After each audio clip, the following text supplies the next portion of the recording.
Hello, welcome to Sweet, Sweet Victory. So just to review, this is my promise and what we're going to deliver. How to enjoy your sweets without letting them control you. We're going to learn how to master your sweet tooth, your blood sugar, and your mental health. Sounds ambitious, I know, but at the end, we'll see how we did. So, first, I just want to cover what sugar does in the blood. So, basically, it decreases your immune system, which I think I knew this even before I went to nursing school, and I was so puzzled when I went to the hospital, and all we did was just give people ice cream constantly. There was like a huge stock of ice cream, especially in the pediatric ward, and we would just fill people with ice cream. And I was like, why are we giving people ice cream when they're sick? This doesn't make sense. So, yeah, we haven't quite gotten that into our healthcare system. Causes inflammation in your body. Sugar is very inflammatory, and I was told once by a nursing professor that sugar is kind of like a very sharp molecule, and it causes if your blood vessels are too full of sugar, the pressure of it will cause it to like make little cuts along the edges of your blood vessels. And it just causes inflammation, and then you have to heal all those little cuts, and if they don't heal well, then you end up with atherosclerosis and things like that. So it's just very inflammatory. It's not a soft, happy molecule to have in your bloodstream. Sugar in the blood proliferates bad bacteria. Good bacteria, there's good bacteria and bad bacteria, but the bad kind loves to eat sugar. So the more sugar we eat, the more we are feeding those guys. Obviously, one of the biggest concerns with sugar in our country is that it leads to diabetes. And there's an incredible number of children with diabetes now. It's just overwhelming. And I think, let me pull up my statistics. Over 10% of the US population has diabetes. Over 10%. And more than 1 in 3 have pre-diabetes. That's astonishing. 1 in 3 have pre-diabetes. That's wild. And in the 30s, was when the first diagnosis of diabetes was starting to happen. People weren't really diagnosed with it before then. And then in the 50s, it was only 1% of the population struggled with diabetes.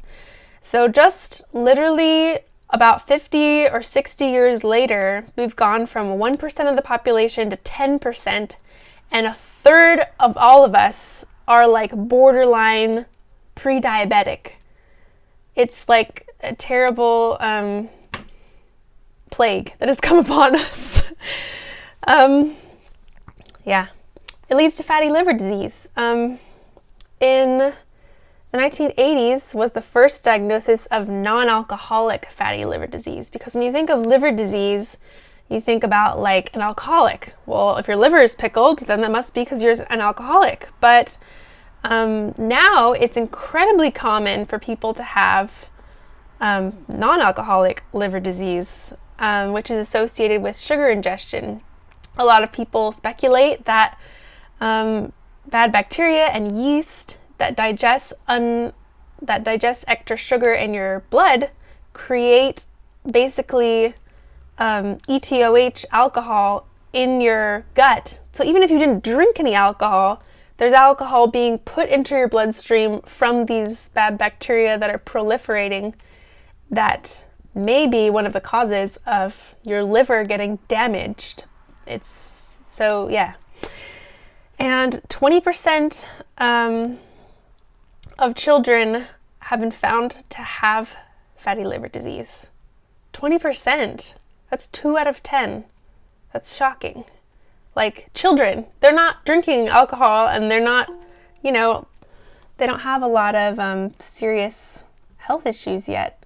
But let me admit this new person. Hello. Welcome. So, yeah, fatty liver disease. And another thing it does, which most people haven't heard of, is that sugar really drains away your minerals. Sugar is a lot of work to process, and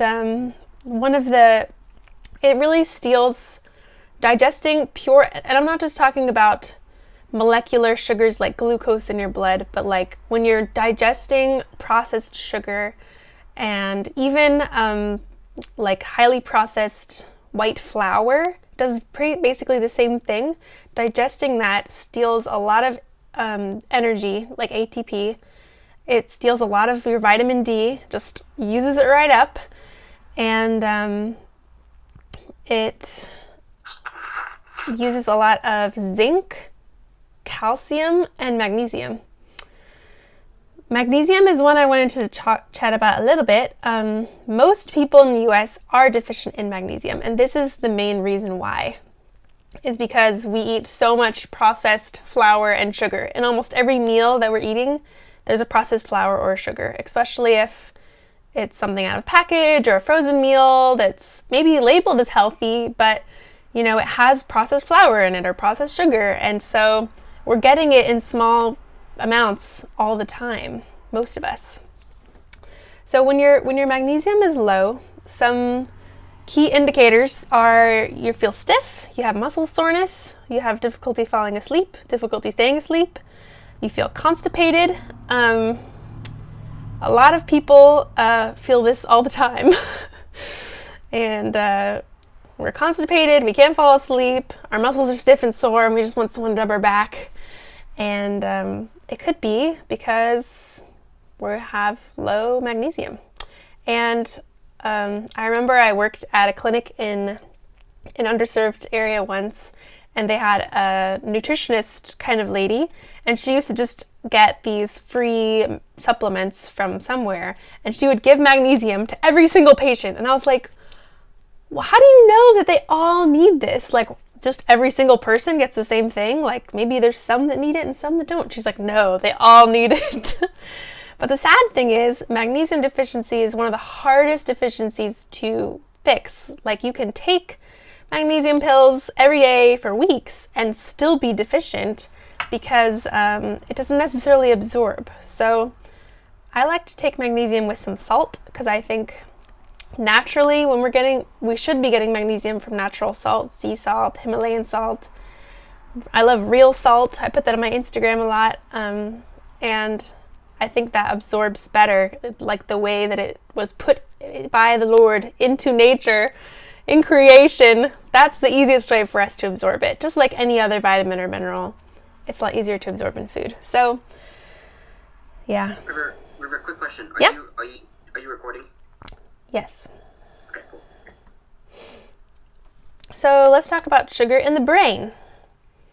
So sugar in the brain, when you have high blood sugar or your blood sugar is going up and down and up and down, it can cause anxiety, because if your blood sugar is high, it can cause you to feel anxious. If your blood sugar is low, it can cause you to feel anxious too. So unstable blood sugar can be a major contributor to anxiety, and some people, if they get their blood sugar more stabilized, maybe they don't have diabetes, but their blood sugar does spike and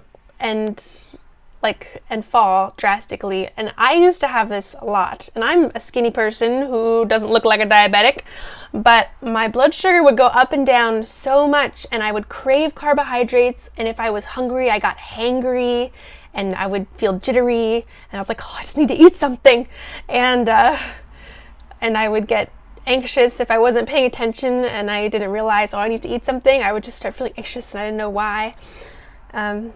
So some people, maybe you don't need anxiety medication. If you got your blood sugar under control, you may feel totally better. I mean, that's not every case, but our bodies are very complex, but it's a major contributor to anxiety, and especially in children, because children are given an incredible amount of sugar in school, as rewards for activities, and birthdays. Everyone has a birthday. Every week is a birthday, and we're eating cake, and for breakfast is syrupy, French toast sticks, and there's sugar in every meal, processed sugary snacks, and in your granola bars. And I think a lot of kids shouldn't have depression and anxiety, especially like some 5, 6, 7-year-olds that I've seen in the clinic have terrible anxiety, and they're so little. Their life hasn't even started yet. They shouldn't have that. So, yeah. There's this amazing case study I read about. I put a link in the end if you want to check it out. There's a story of this school that decided we're going to have a sugar-free school. So they had all the parents sign a contract saying no sugar will be allowed in any of the lunches, like no added sugar. They changed all of the lunches that they were providing and the breakfasts, and just forbade sugar of any kind. And they had a 30% decrease in nursing visits, a 28% drop in teacher referrals for bad behavior, and they had improved test scores. So that's huge. That's a huge change. That's like 30%. So sugar is a big problem, especially in our kids, for sure. Again, sugar in the gut if it's proliferating bad bacteria, your good bacteria in your gut are what create neurotransmitters for our brain. 90% of all neurotransmitters are not created in your brain, they're created in your gut.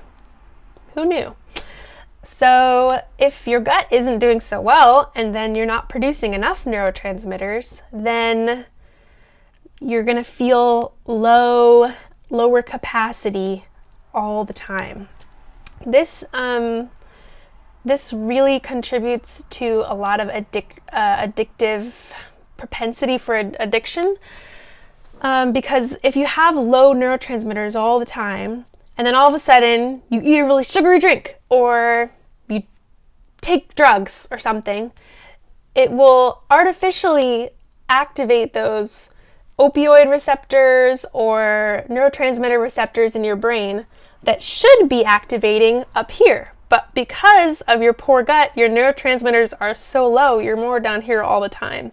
So you get an artificial spike up to where you should be, and you're like, oh my gosh, I felt alive for a second. And, it was artificial, and it's really bad. Those substances are terrible for you.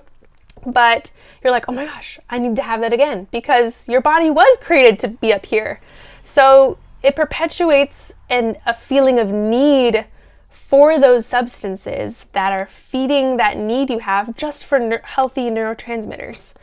And so sugar is spoken of a lot as like a gateway drug.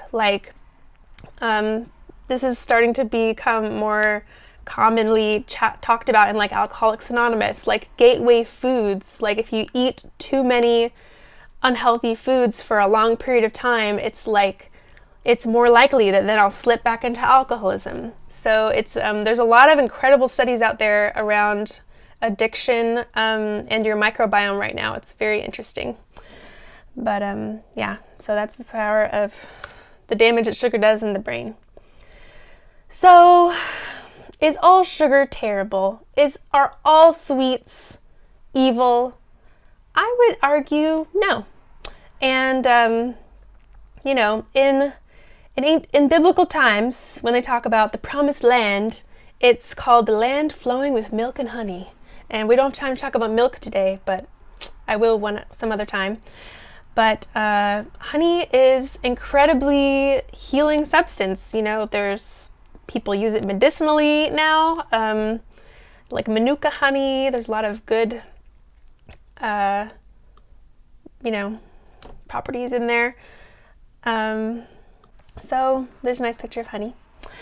Other natural sweets that come from nature. We have sugar cane, sugar beet, and fruit. So most of these substances that are sweet, they come equipped they're rich in magnesium and calcium and zinc and some of those things that are required in order for our body to handle that sugar. So what we do in our industrialized society now is we strip away all those other minerals and just isolate it so it's just pure sugar. And so when we ingest that sugar, it requires all the minerals that we have stored in our body to be used, and then we're deficient. Does that make sense? So if we had pure sugar cane and just got a cane of sugar and blended it up in the blender and used that as sugar, then it wouldn't be nearly as detrimental as the processed sugar that we have at the store. There's a lot of like raw sugar out there and turbinado sugar, which is less processed. I haven't done a lot of research into exactly how much better that may or may not be and how many minerals are left in there. I can't answer those kind of questions, but this is just good to be aware of and you can look into. I just use honey as much as I can. I use maple syrup if I am going to have something sweet. And of course, fruit is just delicious and incredibly sweet. Fruit is very high in fructose, which is a like known as like the bad sugar, but because it's so rich in fiber, the interaction of the fiber with your gut and the sugar makes it a lot less detrimental than if you just had processed fructose. High fructose corn syrup is high in fructose. Fructose is incredibly damaging when it's isolated like that. Even just juicing fruit into juice and putting it in a bottle and then putting it in the store, that there's all the fiber has been removed from that. So that is a lot more damaging than if you just ate an apple slice or a strawberry instead of that juice box. So basically what I'm trying to say is all food is inherently good. It's what we did to the food that has made it dangerous.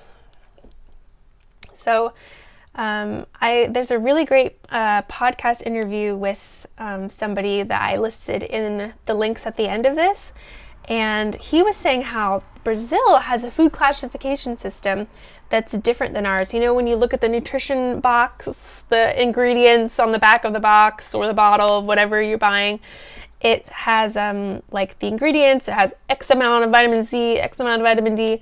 Just so you know, if it ever lists X amount of any vitamins or minerals, that means they have added it in. That is the only way that they can know how much is in there, is if they've artificially added it. So those are artificially created synthetic vitamins. So they don't get absorbed nearly as much as like non-synthetic vitamins from real food. But anyway, what is not on the box is what has this food been through? Has it been processed a little or a lot or processed to the point that it's not even food? So Brazil has this food classification system where it's like class 1, class 2, class 3, class 4. And class 4 foods are the foods that are causing disease, basically. So it's how processed it is what they're measuring. And I think it would be awesome if we had something similar because, we're not measuring the right things, I think, in our food. So let's talk about cravings. What do they mean? It could mean if you're craving sugar or carbs, it could be that you have low blood sugar. And some people might say, but River, don't I want my blood sugar to be low? I don't want a high blood sugar. That would mean I'm a diabetic. Yes, you do want your blood sugar to be low, but within reason. There's like a normal zone, and you want to stay within that zone. If you eat, it'll be a little higher, and then when you're sleeping, it'll be lower. And that's okay. But if your blood sugar is really high and really low, both are bad. If it's perpetually high, you're probably diabetic. If it's high and low, then you're maybe pre-diabetic. That's a very oversimplification, but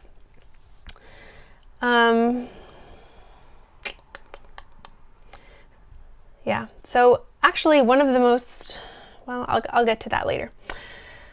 And then we have yeast. So right now, everyone's talking about yeast and candida. Candida is the evil bandito that is eating us alive inside. I just want to talk a little bit about yeast. There's a lot of different types of yeast in your body, and not all of them are bad. Yeast do wonderful things for us. It's very useful. It's a fungi. So, mushrooms, that's a fungi. It's related. There's yeast do incredible and amazing, and fungi do amazing things in nature. They're very sophisticated organisms. It's very cool. Just like there's good bacteria, there's good yeast. And it has a protective effect against toxic metals. So a lot of people who have yeast overgrowth, it may be because you have toxic metals that have been accumulating from the processed food you're eating or the products you're using, and the yeast is like protecting you from those toxic metals. So the yeast isn't necessarily the problem, it's the imbalance of yeast. And when it's allowed to take over, then it becomes non-beneficial to you. Then it becomes a problem.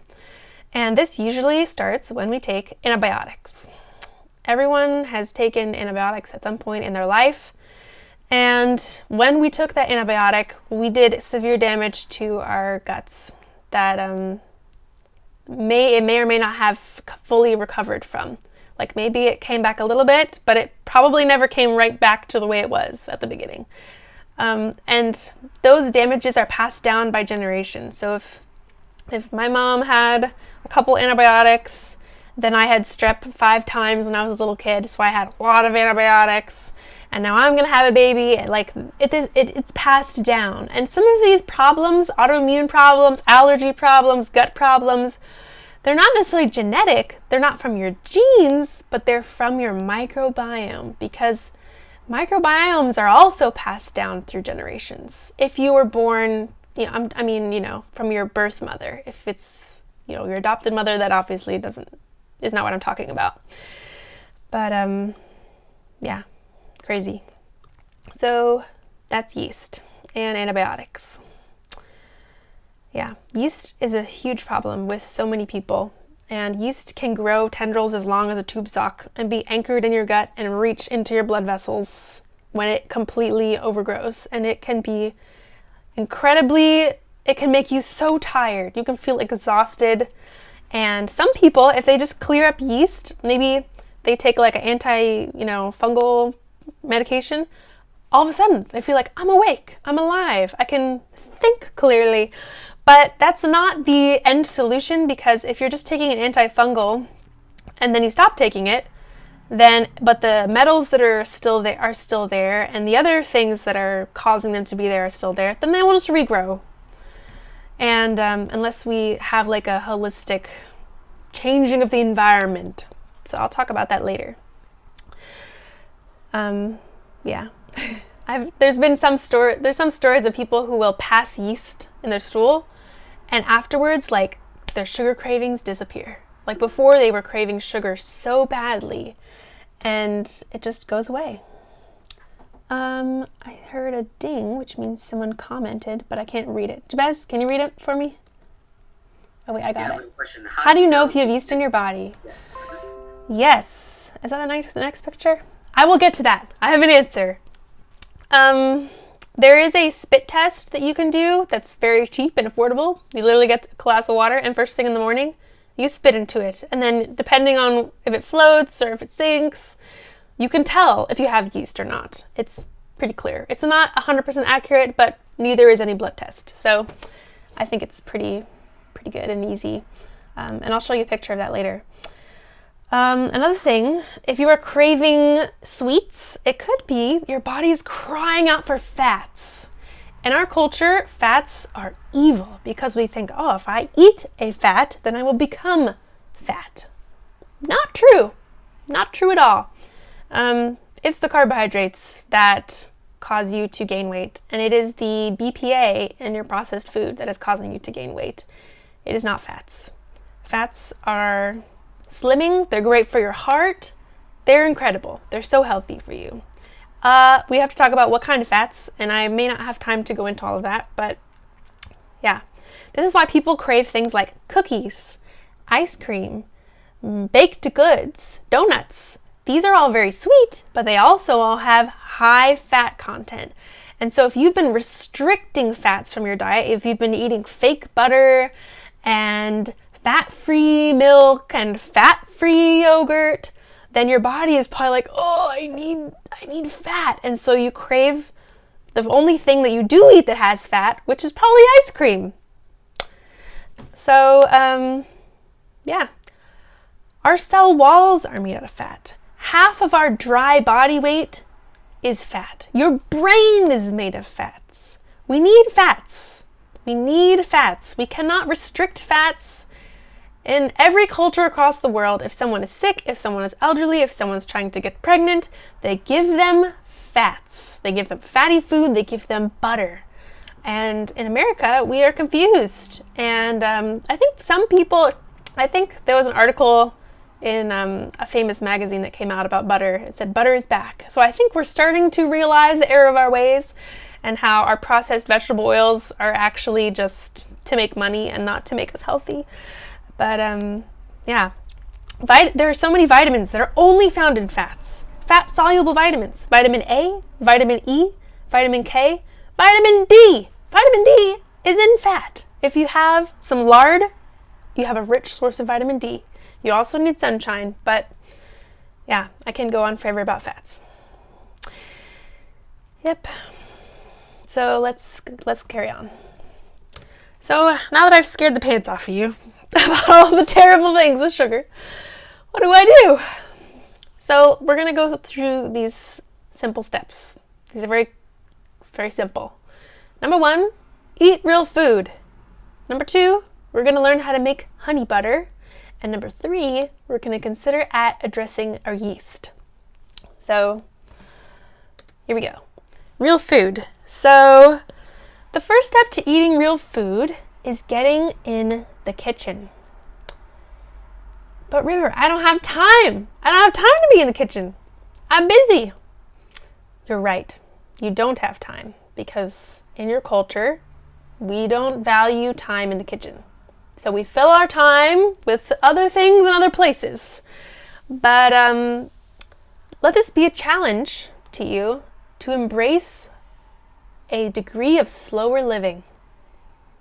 If you don't have time to eat real food, then you're not really living. You need to have time to eat. It doesn't take as long as you think it does. If you learn how to do something, you can do it very quickly. Here is some French toast I made. That's a sweet dessert, which I think Jabez and I decided we deserved something sweet.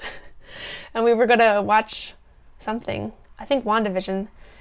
And we didn't have any ice cream. I do get ice cream sometimes, but I like to get it from a local farm. So it's real milk, that's whole fat. And, you know, they use real organic sugar cane or molasses or maple syrup or something. But we were out of that, so I made this. And I whipped it up in, 5 to 10 minutes. It's sweet, it's delicious. That's way better than running. I could have run to Dunkin' Donuts and said, oh, we deserve a sweet. Let's just go get a donut. But instead, I, whipped this up with a nice big dollop of butter. Because that's just what you really need. Because sometimes you do need something sweet. You're stressed, you're emotional. When you're emotional, emotions are caused by hormones, and hormones require a lot of fat and are mostly fat-based. Your adrenals are very fatty tissue. So you may be craving more fatty foods around the time you're emotional. So give yourself some. But, do something with something like honey or maple syrup, or I love honey butter toast. It's so good. So, yeah, pretty easy. This bread is not white processed bread. I just want to mention that. This is some sprouted, spelt flour, sourdough bread. I got it at a health food store. I aspire to make bread one day, but I haven't gotten there yet. Maybe Darcy knows how to make bread. I know you really can cook. But yeah. So so I highly recommend finding quality flour that is not bleached. And find a local farmer. There's a place near me called Your Family Farmer, and they have quality wheat, quality corn that's real, that's not covered in pesticides and chemicals that will cause you to gain weight and have mental health problems. So find quality ingredients. Yeah. Okay. Well, I already talked about this. Like I said, this is the ice cream that I buy. It's from our local place. There's a couple places, but this one is called Birchwood Farm and Dairy. And they make their own ice cream. They grow blueberry bushes and they put real blueberries in their blueberry ice cream. It's delicious. So, ice cream isn't the enemy. It's just the way we process our ice cream. I really want to learn how to make my own ice cream because it's not that hard. I would love to just get some raw milk and make my own ice cream with a little maple syrup, a little mint, or vanilla, or homemade jam, or whatever flavor. That would be awesome. If you can't tolerate milk, you're out of luck in this situation. We can talk about that. One day, I hope you can tolerate milk. Maybe we can work on healing your gut so that you can, because ice cream is a gift from the Lord. It's just so good. Okay, so honey butter is Dr. Natasha Campbell McBride's best advice about controlling blood sugar. So a lot of people carry around candies with them so that if you feel your blood sugar is dropping, I'll just eat this candy. But because it's pure sugar, it just spikes your sugar up again, and then it will crash again. So it's not a good, sustainable solution. If you're that kind of person, or if you're trying to heal your gut and decrease your carbohydrate intake, you might start feeling a little anxious because your blood sugar is low because your body is used to having a high carb intake. And this is something that is very helpful for that. It's literally butter and honey. And you can whip it if you want into a whipped substance. If you're very sensitive to dairy, most people that are sensitive to dairy can still handle butter because it's such a high fat content that your body can handle it. But if you really can't handle butter, I know my mom is very afraid of the butter. You can use coconut oil too. If you warm up coconut oil a little bit so that it's liquid and mix it with honey, put it in a little jar, carry that around in your purse. And that is a much better alternative to the piece of candy. And it's good to have around, especially if you're trying some kind of healing diet to clear up some yeast or whatever you're dealing with. This is very helpful. And I wish I had known this when I was doing, when I had these problems. And especially when I went through GAPS intro, my blood sugar crashed and I was like, I don't know what to do. And I ate a piece of toast because I didn't know what to do, but I wish I had this because it would have been much easier. Okay, consider addressing yeast and leaky gut. Yeast and leaky gut go hand in hand. I'll actually be doing a webinar tomorrow called Do You Have the Guts? And it's about gut health. So if you want to know more about leaky gut and how yeast and bad bacteria and different things kind of cause issues, cause heartburn, GERD, problems, you can join me then. That would be sweet. It's going to be a really good one. I love talking about the gut. But anyways, this is the glass of what I was talking about before. Basically, if you want to know if I have yeast in my body, I don't know. If you're a woman, it's pretty easy. Well, there's several telltale signs. If you have yeast infections down there, then probably you have yeast that has set up camp in your body and it's coming out in different areas. If you have smelly feet that smell kind of cheesy, you probably have yeast camped out in your gut as well. And it's kind of also hanging out in your toes because yeast likes lower temperatures. It doesn't like really high temperatures. So your feet get cold quicker than the rest of you. So yeast will like to go there. Most of fun fact, this is a bonus fact, it's not in my notes, is that most Americans have a lower body temperature than what was considered normal. In just the past, 20 or 30 years, Radiolab did an episode on this. It was very interesting. How over time, our normal body temperature used to be 98.6. That's what's in all the textbooks. 98.6 is the normal human body temperature. But if you take your temperature, most people, even me, it's 97 or 96. Why is that? And anyway, they did a whole talk about yeast and how the yeast is going to take us over because our bodies aren't warm enough. 98.6 is the exact temperature that yeast it's the threshold that yeast cannot survive. So it's very interesting. Anyways, if you get a fever, let it be. Might be good for you. Maybe it'll kill off some of your yeast. Yeah,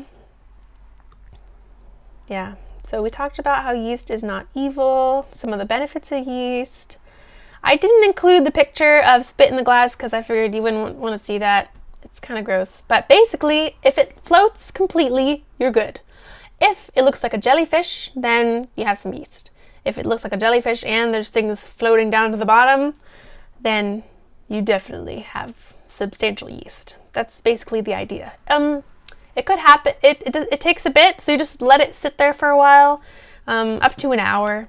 And after 15 minutes to an hour, you can kind of tell from what's in the glass. And this is a fun activity to do with your kids. Kids love to spit, right? So spit in this glass, and it's like a science experiment. You can see if your kids have yeast. It'll be fun. And we talked about antifungals and how that's not the solution. If you do this and you find out, oh my gosh, I really do have yeast and I feel tired all the time, and maybe this is why. Yeast is just one piece of the picture, like I was saying, and there's a whole environment that needs to shift to help clear some of that yeast out and clear some of the problems that the yeast may be covering. So if you want to talk more about that, I'd love to set up a quick 15-minute chat with you if you want. I do free 15-minute coffee chats, and we could talk about, what your options are. If you want, you could sign up for my group coaching. It's incredibly affordable, starting in March. You can think about it.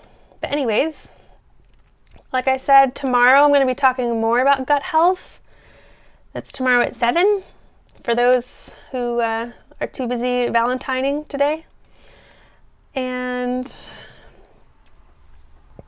here's some screenshots from my website about my wellness coaching. I have personal wellness coaching as well as group.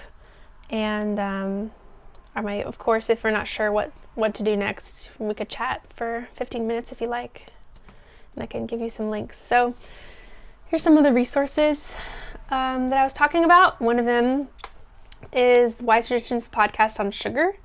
This doctor talked about, I believe he was the one that talked about the school, Gut and Physiology Syndrome by Dr. Natasha Campbell-McBride is an amazing book about gut health. She talks a bit about sugar and a lot of other things. Radiolab on fungi. Oh yeah, this is the beauty of fungi and yeast. It's very interesting. I just love this. This is my nature-loving side. I put that there. This is a resource if you live in Pennsylvania and you want some farm fresh ice cream. There's website pages with whole lists of them, and there may be some wherever you live. If you're in Ohio, if you're in Texas, I'm sure there's similar networks of local ice cream places. If you're looking for a honey butter recipe, there's a link to that here. This is an incredible blog by an amazing ND, naturopath, certified GAPS practitioner, doctor. She's incredible. She's a homeopath, Dr. Becky Plotner, so you can check her out. And this is an amazing article on zapping sugar. And this is the one where they talked about the school. And she talks about a lot of other things like parenting and parenting without sugar. So if you're interested in that, that's a great link. So yeah, happy Valentine's Day, everyone. I think a lot of times, when we eat things like chocolate and you know, sugar, it kind of gives us a feeling like, wow, I'm in love, you know? And I think sometimes, sometimes we, when we're not feeling the love, we're not feeling a connection with somebody, because we're just made to be connected to people. And when we lose that connection, many times we crave sugar because we're trying to supplement that feeling. So I pray that if that's the case for you, that you know, you can reach out to someone, a real human, and you know, receive some kind of love that is the real thing that we're created for. And yeah, and maybe you'll crave sugar less. Do something fun with a friend or a family member or a neighbor. So that's all I have to say. Thanks for joining me. Anybody have any other questions or comments about sugar? I have a question. Yep. There you go. With sugar, then, like, how often, if your gut becomes healthy, like, how often is it okay to, like, treat yourself to, like, your favorite chocolate? Mm-hmm. Good or, question. You know, your favorite candy. Mm-hmm. Yeah, like, do we have to, like, take it out of our lives completely? If not, like, what is a good frequency for that? That is a good question. Some good people, friends of the Weston A. Price Association, would recommend that you shouldn't have more actually than 2 tablespoons of sugar or sweet something per sitting. So like if you are making muffins, there should be about 2 tablespoons of maple syrup or honey in each of those. That's like ideal if you don't want to have any negative effects. So if you're eating a little bit something sweet every day, like a tablespoon or 2 of honey in your tea, that's okay to have a tablespoon of honey in your tea. What you want to do is do a tablespoon of honey in your tea instead of a coffee sweetener of some kind that is highly processed and full of soy and a lot of chemicals and weird things. So yeah. And it can be very difficult to decrease your sugar intake if that's what you're used to and if your body is craving it for all the reasons I was talking about. But ideally, that is the goal. But if you are already sick, if you already have diabetes, no amount of sugar is recommended. Any sugar you take in will have a detrimental effect. So for someone who's already really struggling, I recommend just taking a period of time to focus on your gut and your body and heal it up a bit so that then you can enjoy sugar without it slowly taking you down. But again, natural sugar's so much better. Good question. Thanks for asking.